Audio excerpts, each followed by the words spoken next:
Saudara-saudara sekalian, saya nak bagi tip pada pagi ni bagus untuk kita yang memanglah semua nak jaga supaya tak cepat tua, awet muda ni. Tapi kita tahu tak apa dia makanan yang speed up ataupun mempercepatkan proses penuaan ni? Yang selalu kita berdepan tapi kita lupa. Nombor satu, aiskrim. Dia sedap bukan main.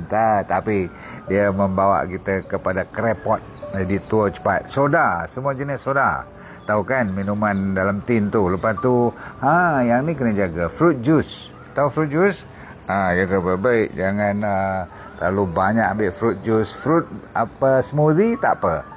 Okey, sambung. Margarin pula. Jaga baik-baik. Jangan ambil. Okey. Selalu saya kata artificial sweetener. Pemanis yang artificial, ya, bukan alami punya. Muffin. Siapa-siapa daripada budak sampai orang tua pun masih suka muffin.